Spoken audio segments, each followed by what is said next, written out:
পুটু এখানে আলু ছোলার চেষ্টা করছে, চেষ্টা না ছুলছে, অনেকগুলো ছুলে ফেলেছে অলরেডি। আলুগুলো সেদ্ধ করে ছুলে নেওয়া হয়ে গেছে, দেখেইছেন সবাই। তেলটা গরম হয়ে গেছে, আলুগুলো ছেড়ে দিচ্ছি।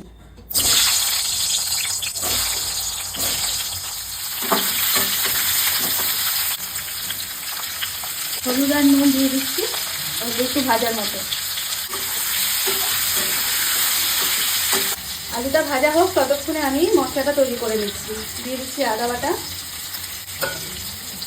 ধনে জিরে বাটা বা গুঁড়ো, হলুদ, লঙ্কা গুঁড়ো, স্বাদ মতো নুন, একটু জল দিয়ে দিচ্ছি, গুলিয়ে নিলাম। একটু আলুটা নাড়া দিয়ে নিই।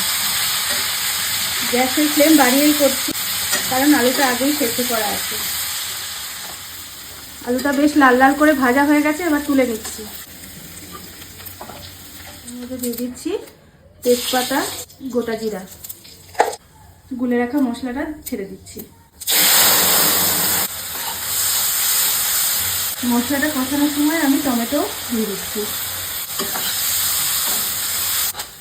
মশলাটা কষা হয়ে গেছে, এই যে তেল বেরিয়ে গেছে। এবারে দিয়ে দেবো মটরশুঁটি আর আলু, ভেজে রাখা আলুটা দিয়ে দিচ্ছি। আলুটা দিয়ে আমি প্রায় 15 থেকে 20 মিনিট কম আছে এটাকে কষাবো। 15-20 মিনিট ধরে কষা হয়ে গেছে, শুকিয়ে গেছে। এবারে গরম জল দিয়ে দিচ্ছি। এবারে দিয়ে দিচ্ছি স্বাদ মতো মিষ্টি বা চিনি। ছোট আলুর দমটা একদম রেডি। এবার দিয়ে দিচ্ছি গরম মশলা গুঁড়ো, মানে বাড়িতেই করে রেখেছি এটা, গোটা গরম মশলা বেটে। আর দিচ্ছি ঘি।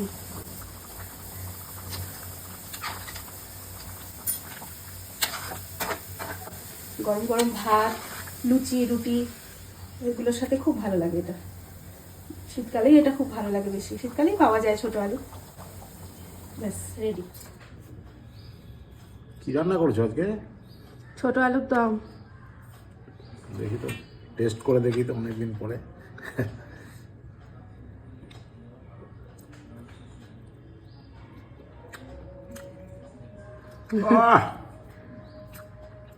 মটরশুঁটি দিয়ে করছো? হ্যাঁ হ্যাঁ, আজকে তো নিরামিষ, আবার ওই জন্য নিরামিষের এটাই করলাম। এটা তো ভাত দিয়েও ভালো লাগে, রুটি দিয়েও ভালো লাগে। হ্যাঁ,